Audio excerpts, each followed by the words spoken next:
Hello everyone, कुंतल्स किचनमध्ये तुमचे खूप खूप स्वागत. कसे आहात सगळे? आय होप तुम्ही मस्त आणि मजेत असणार. चला तर मग आज मी बनवते आहे खानदेशी पद्धतीने झणझणीत आणि चमचमीत छान मस्त स्वादिष्ट पिठलं. तर तुम्ही व्हिडिओ स्किप न करता शेवटपर्यंत बघत राहा. त्यासाठी मी 7 ते 8 लसणाच्या पाकळ्या, 2 कांदे आणि 3-4 हिरवी मिरची, कोथिंबीर कापून घेतलेली आहे आणि नंतर एका वाटीत बेसन आणि थोडंसं जिरं घेतलेलं आहे. आता मी कढई तापत ठेवलेली आहे. त्याच्यात 1 ते 1.5 पळी तेल टाकते आहे. तुम्ही तुमच्या अंदाजानुसार तेल टाका आणि तेल छान तापल्यानंतर आपल्याला त्याच्यात जिरं घालून घ्यायचं आहे. जिरं छान तळतळलं की लसूण टाकायचा आणि तुम्हीसुद्धा तुमच्याकडे अशा पद्धतीने हे पिठलं बनवून बघा, तुम्हाला नक्की आवडेल. ट्रस्ट मी, एवढं छान होतं आणि बाजरीच्या भाकरीबरोबर तर खूप छान लागतं. तेलात मी आता लसूण भाजून घेतलेला आहे आणि त्याच्यानंतर हिरवी मिरची टाकलेली आहे. हिरवी मिरचीसुद्धा छान तेलात तळल्यानंतर त्याच्यात आपल्याला कांदा टाकायचा आहे. कांदा हा कच्चा अजिबात ठेवायचा नाही.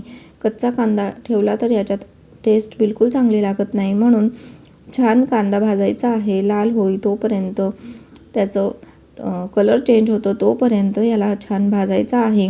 बघू शकतात अशा पद्धतीने मी कांदा पण छान भाजून घेतलेला आहे तेलात. त्याच्यानंतर आपल्याला थोडी अर्धी चमची हळद घालायची आहे आणि लाल मिरची पावडर घालायची गरज नाही हिरवी मिरची असल्यामुळे.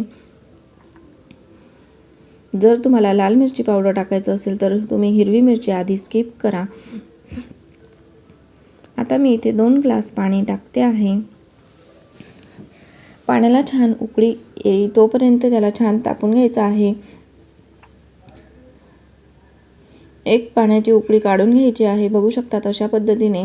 आणि पाणीसुद्धा छान उकळलं आहे. त्याच्यानंतर मी ते पाणी एका दुसऱ्या भांड्यात काढून घेते आहे.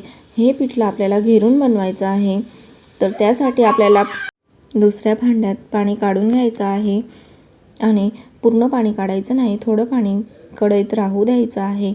आणि त्याच पाण्यात आता ते बेसन जे आपण वाटीत घेतलेलं आहे ते त्याच्यात घालायचं आहे. बेसनाचं पीठ बघू शकतात ते अशा पद्धतीने घातल्यानंतर ही खूप फास्ट प्रोसेस करायची आहे, नाहीतर त्याच्यात लम्स राहू शकतात. म्हणून हे खूप लवकर आपल्याला मिक्स करायचं आहे. जास्त वेळ न घालवता याला छान पद्धतीने मिक्स करायचं आहे. आणि जे पाणी आपण बाहेर काढून ठेवलेलं आहे ते याच्यात हळूहळू घालून एकसारखं याला एका डायरेक्शनमध्ये फिरवायचं आहे, जेणेकरून याच्यात लम्स राहणार नाही आणि ते छान मिक्स होईल. बघू शकतात अशा पद्धतीने छान त्याला मिक्स करून घ्यायचं आहे आणि सगळं पाणी त्याच्यात टाकून घ्यायचं आहे. बघू शकतात तुम्ही. आणि तुम्हीसुद्धा पिठलं बनवत असणार तर तुम्ही कशा पद्धतीने बनवतात मला कमेंट्स करून नक्की सांगा.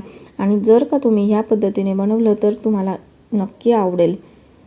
तर तुम्हीसुद्धा अशा पद्धतीने पिठलं बनवा. आणि आता याला आपल्याला झाकण ठेवून साधारणतः 6 ते 7 मिनटं याला शिजवून घ्यायचं आहे.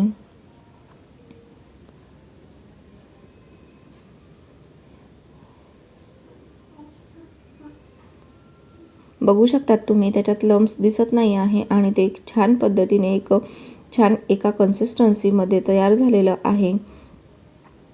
आणि हे जास्त घट्टसुद्धा बनवायचं नाही आणि जास्त पातळसुद्धा बनवायचं नाही, म्हणजे भाकरीबरोबर आपल्याला खाताना खूप छान लागेल. आता मी याला झाकण ठेवून एक साधारणतः 6 ते 7 मिनटं शिजवून घेते आहे.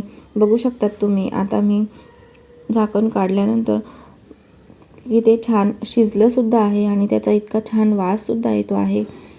तर हे आपलं पिठलं रेडी आहे. आता मी वरून कोथिंबीर घालते आहे कापून. तर तुम्हाला व्हिडिओ आवडला असेल तर लाईक करा, शेअर करा, कमेंट्स करा आणि सबस्क्राईब करा चॅनलला. चला तर मग भेटूया नेक्स्ट रेसिपीसोबत. बाय. Thank you for watching.